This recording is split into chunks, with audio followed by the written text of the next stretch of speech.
जय श्री कृष्ण। आज मैं आपको एक गरीब ब्राह्मण की कहानी सुना रही हूँ। एक दिन श्री कृष्ण और अर्जुन बातें करते हुए महल से दूर निकल गए। मार्ग में उन्होंने एक गरीब ब्राह्मण को भिक्षा मांगते हुए देखा। अर्जुन को उस ब्राह्मण पर दया आ गई, अतः उन्होंने उसे सोने के सिक्कों से भरी एक थैली दे दी। ब्राह्मण बहुत प्रसन्न हुआ और वो सिक्के लेकर घर चला गया। जंगल के रास्ते से उसे एक चोर मिल गया जिसने उसके सिक्के लूट लिए। ब्राह्मण बहुत दुखी हुआ, मेरा भाग्य ही खराब है, यह कहता हुआ और भाग्य को कोसता हुआ ब्राह्मण पुनः भिक्षा मांगने आ गया। अगले दिन जब अर्जुन और कृष्ण उधर से गुजरे तो उन्होंने फिर से उस ब्राह्मण को भीख मांगते हुए देखा। वो उसके पास पहुँचे तो उन्हें चोरी की बात पता चली। अर्जुन ने फिर से उस पर दया करते हुए उसे एक बड़ा सा हीरा दिया। ब्राह्मण घर पहुंचा, उसने हीरा एक पुराने घड़े में रख दिया जिसका प्रयोग नहीं होता था और सोने चला गया। अगले दिन ब्राह्मण के उठने से पहले उसकी पत्नी पानी भरने नदी की ओर चली गई। पानी भर के लाते समय उसके हाथ से घड़ा फिसल गया और गिर गया और टूट गया। ब्राह्मण की पत्नी को याद आया कि घर में एक पुराना घड़ा है जिसका प्रयोग नहीं होता है। उसने सोचा क्यों न उसी से पानी भर लाया जाए।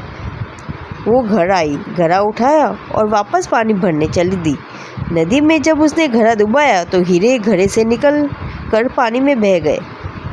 जब वो घर आई तो उसने देखा ब्राह्मण पूरे घर में कुछ खोजते हुए फिर रहा है।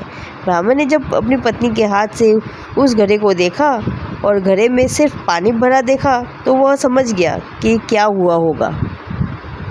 हताश निराश ब्राह्मण पुनः अगले दिन भीख मांगने उसी स्थान पर पहुंच गया। संयोग की बात, अर्जुन कृष्ण कहीं से लौट रहे थे। उनका ध्यान फिर उस ब्राह्मण की ओर तरफ गया।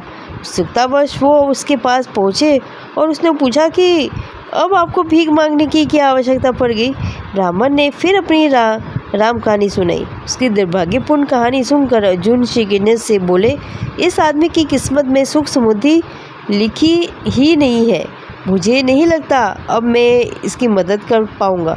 श्री कृष्ण कुछ बोले नहीं, बस उन्होंने उस ब्राह्मण को 2 पैसे दिए। ब्राह्मण ने वो पैसे लिए और घर चला गया। ब्राह्मण के जाने के बाद अर्जुन बोले, जब मैंने इतना सोना हीरा देने के बाद भी उसका भला नहीं हुआ तो आपने 2 पैसे से उसका क्या भला होगा। श्री कृष्ण मुस्कुराए और बोले, देखते हैं क्या होता है। ब्राह्मण अपने भाग्य को कोसता हुआ घर जा रहा था।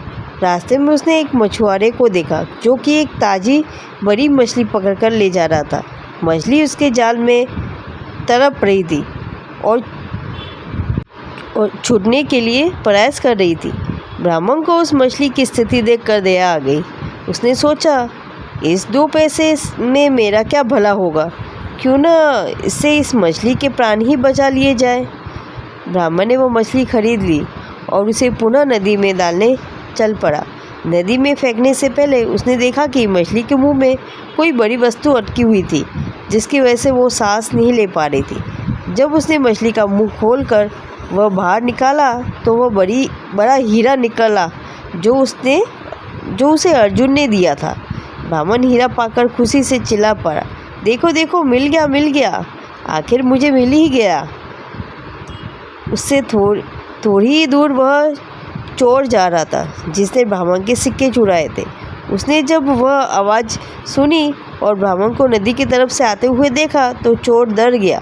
चोर ने उसे देखकर पहचान लिया था कि वह व्यक्ति वही है जिसके सिक्के उसने चुराए थे। ब्राह्मण के चिल्लाने की आवाज़ सुनकर उसे लगा कि ब्राह्मण ने उसे पहचान लिया है और अब वो उसे पकड़कर सज़ा दिलवाएगा। चोर ने ब्राह्मण के पैर पकड़ लिए और बोला, अरे भाई, मुझे माफ़ कर दो, अपने सिक्के ले लो पर मुझे सज़ा मत दिलाना, मुझसे बड़ी गलती हो गई। ब्राह्मण क्या बोलता पर वो सारा माजरा समझ गया। उसने चोर को माफ़ किया, अपने सिक्के लिए और खुशी से मगन अपने घर चला गया।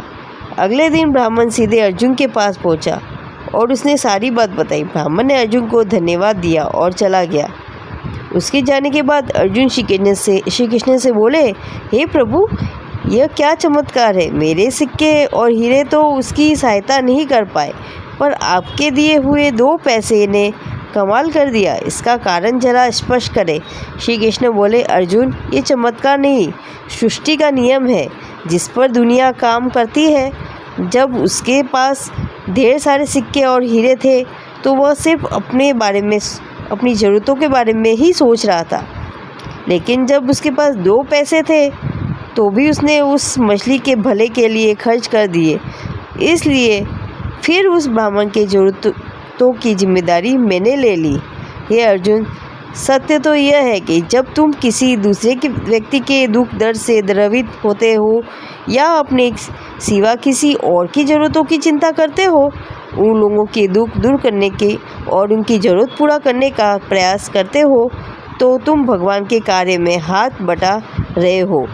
फिर तुमको अपनी चिंता करने की आवश्यकता नहीं, तुम्हारी ज़रूरत भगवान खुद पूरी करेंगे। तो ऐसे मिलता है मनुष्य को अपने कर्मों के फल से सुख समृद्धि। जो दूसरों की मदद करता है, भगवान खुद उसकी मदद करने पहुंच जाते हैं। जय श्री कृष्णा।